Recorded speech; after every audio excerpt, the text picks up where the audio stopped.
Have you ever sat through a presentation where the speaker started with, "Good morning, everyone, my name is," and within 10 seconds, your mind is already somewhere else? That happens more often than we admit. Most people, they don't lose attention because their content is bad. They lose attention because they begin in the most predictable way possible. And once your audience feels, "I know exactly how this is going to go," you've already made your job much harder. Welcome back to Simplifying Leadership. In today's episode, I'm going to show you 5 powerful ways to start a presentation so that people actually pay attention. And by the end, you'll know which one works best when you want to sound confident, memorable, and persuasive. Think about it. When you begin with your name, your title, or a routine introduction, your audience does not get curious. They get comfortable. And comfort is the enemy of attention. Attention comes from surprise, from relevance, emotion, or curiosity. That means your opening should do one job very well. It should make people lean in. Now, if you're speaking in a meeting, on stage, or on Zoom, the opening is not just a formality. It is your first chance to create the momentum. And momentum decides whether people stay with you or drift away. So let's get practical. Let's start with the first technique, which is a surprising statement. Now, this means you begin with a number, a statistic, a fact, or observation that interrupts the expectation. For example, most professionals lose 70% of their audience attention in the first minute. Or you can say something like, the biggest reason people fail in communication is not lack of knowledge, it is weak delivery. Now, the purpose is not to inform. The purpose is to break the pattern. When people hear something unexpected, their brain wakes up and they ask, wait, what did I just hear? That pause is powerful. And now here's the key. Don't rush it. Say the number first, pause, and then deliver the meaning. For example, 70%. Then you pause. Most presentations lose the audience before the speaker reaches the main point. Now that pause creates the impact.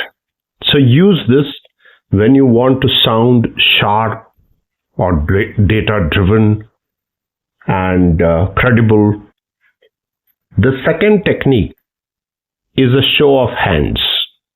You would have heard this, a lot of speakers use this. This is simple but very effective. You ask the audience a question that they can answer instantly. For example, by a show of hands, how many of you have ever joined a meeting and immediately felt invisible? Or how many of you have ever prepared a presentation but still felt nervous at the start? Now, this works because it involves people immediately. It turns passive listeners into active participants. But there is one important rule. Be clear and specific. Do not ask the question too fast. Let people understand exactly when they should respond.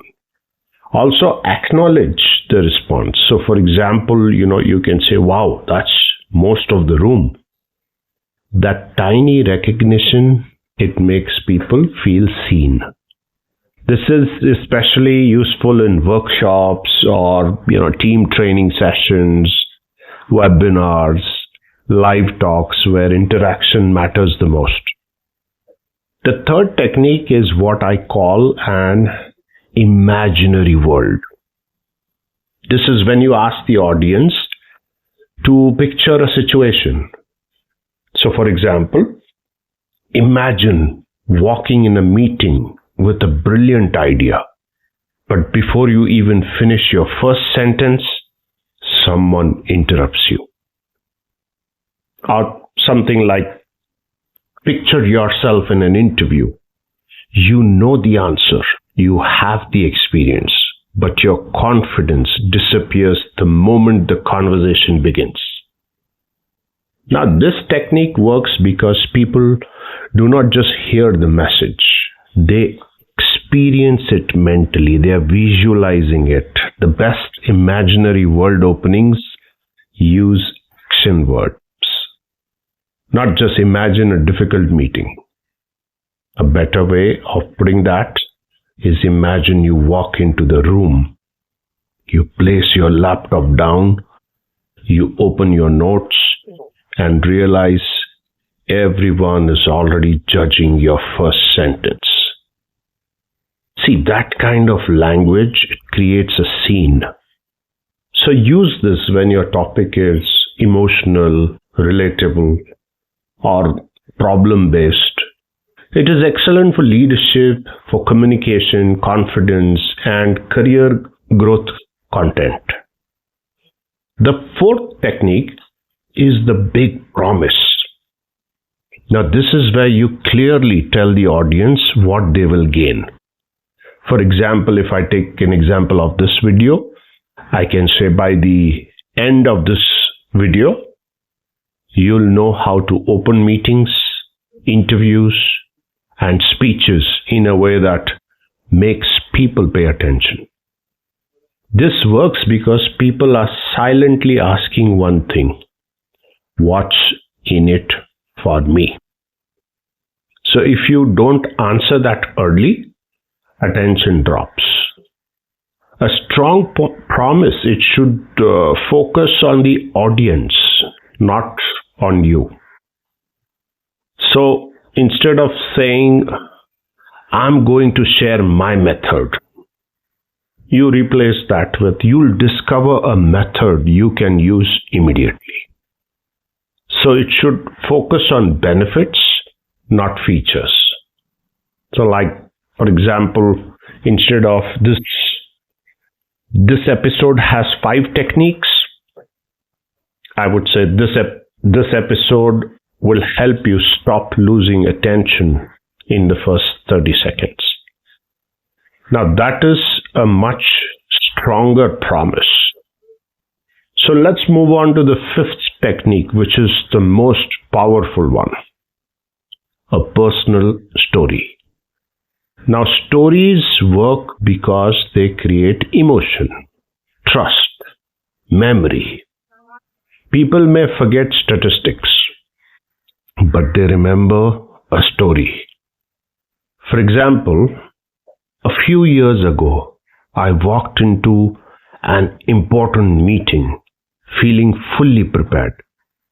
But the moment I began speaking, I noticed people checking their phones. That was the day I realized something important. Being prepared is not the same as being engaging. That is a story with a lesson. So a strong opening story does 3 things. It creates curiosity, it makes you relatable, and it naturally leads to your main message. You don't need a dramatic story. You just need a real one. So not long ago, I watched a highly experienced leader give a presentation that should have been excellent because the content was strong, the slides were great, but the opening was so flat that the audience switched off in the first minute. That moment reminded me, your opening determines your influence. So which opening works best? Well, if I had to choose one, I would say story. Why? Because stories are emotional, they're memorable, they are naturally engaging. They don't just give information, they pull people in. That said, the best speakers don't rely on only one technique. They choose the right opening for the right situation. So you use a surprising statement when you want instant curiosity.